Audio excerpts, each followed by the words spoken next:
Small group time is a valuable part of your daily routine, and it is such a great time to deliver your lesson. In this video, I will talk about the benefits of small group, as well as setting expectations and some best practices. Stay tuned.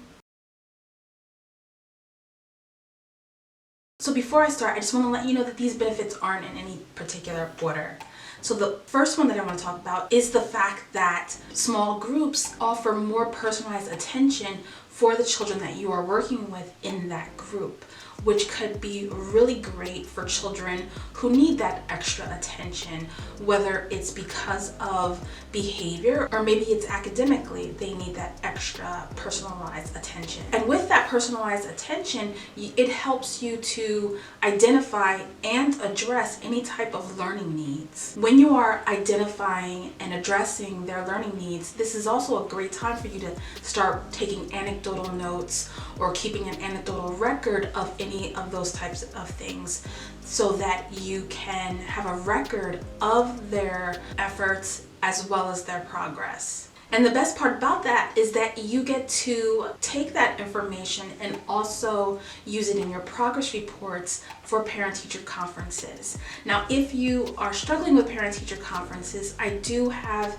a training that I will put in the description so that you can take a look at that, and it tells you everything that you can do before, which the anecdotal writing is part of the before, but I give you a lot more information on that, as well as what you do during conferences. So if you are struggling with what to say and how to say it and what to deliver, I talk about it in there, as well as the after of the parent-teacher conferences, which there are some things that you need to put in place for the after as well. So go ahead and check that out in the description. So because this is a smaller group of children, that it may be less overwhelming for some children, which can then increase the participation that you may be getting from those children because they're in a smaller group. And then another great thing about small groups is that they get to learn from others in more of an intimate kind of setting.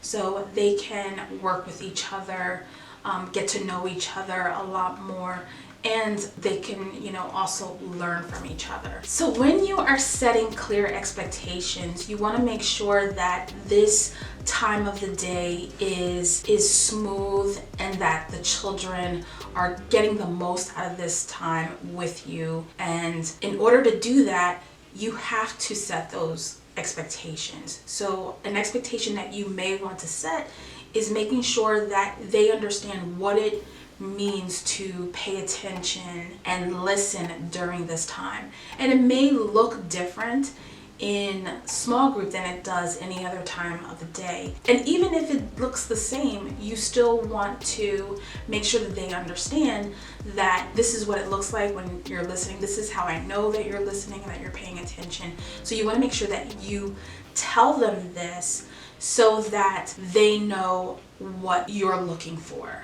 You may want to have an expectation around participation or engagement. So this can look different for your group that you're with. It can look different from the children that are in your group. Maybe it looks different from one child than it does for another, but you want to have basically a basic expectation of the fact that they will be participating and engaging during this time. And you may want to think outside of the box as far as what participation and engagement looks in that particular group.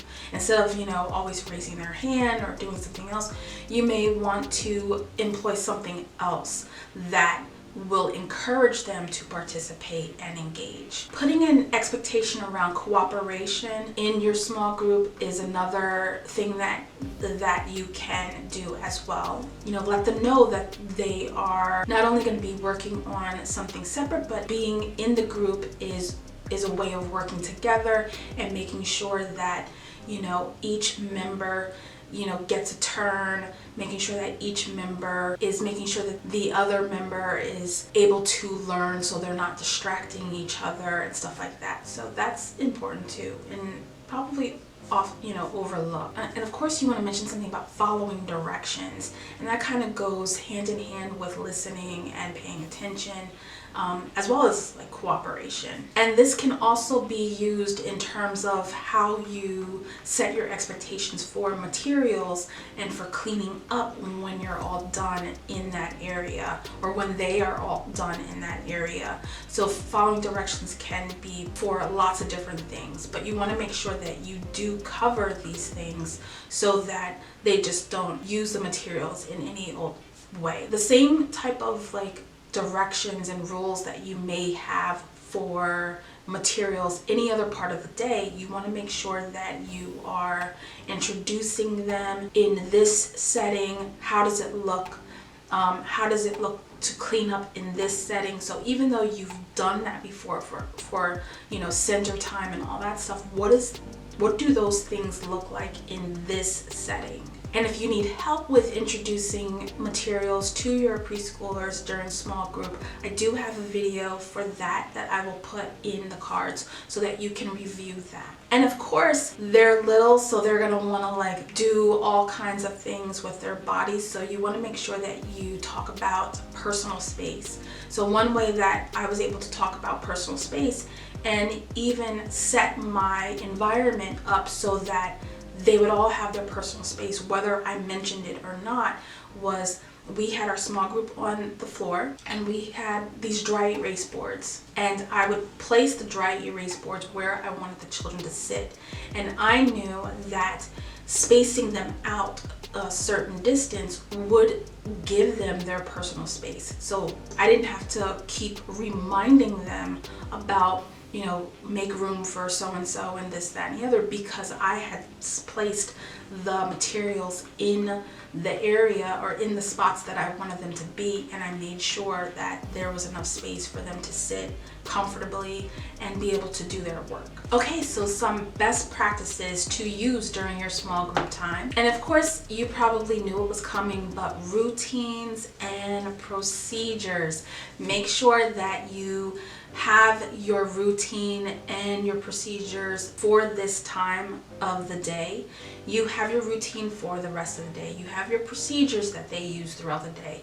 But this particular time needs its own routine and its own procedures as well, because you know that they thrive on that predictability. So you want to make sure that you really think about how you want this time to run. What does it look like? And then also build in the procedures to that time. And part of the routine can include the transitions as well. So you want transitions on how are they going to get to the small group area? What does it look like? And then also the transition time when they leave that small group time, what does that look like also? So make sure that you have that down so that you're able to tell them what they are supposed to do. And another thing is, not only is your small group only as good as the routines and procedures, but it's also, your small group is only as good as the activities that you have in or during that time. So make sure that they are engaging. So you may want to incorporate games, manipulative, storytelling, and creative activities. And when it's interactive and engaging, that cuts down on behavior struggles as well, because they are busy, involved in different things that you have planned for them. And if you are looking for a couple activities to include into your small group time, I do have something for you in the description of this video. Go ahead and check that out. So another tip or best practice is to include your informal observations. And I touched on this when I talked about the benefits of this time, but I want to circle back and really kind of hone in on this just for a little bit. So always take notes during this time. Maybe you even want to take pictures of the types of activities that they are involved in. You want to capture like their peer interactions, their interests, their abilities. So this helps in a couple ways, because then you can gear some of your topics and concepts to those children. But again, it also helps you gather information and data for your progress reports as well. So again, that's routines and procedures. Make sure that the activities are engaging and interactive, and always be doing some type of informal observation, whether you are observing one child or you are observing a few children at a time. So following these best practices or tips will ensure that you are well on your way to creating a small group time that is both engaging and enjoyable. And let me know which tips you try in the comments, and don't forget to check out the training as well as the activities that I have placed in the description of this video. And until next time, I'll see you soon. Bye.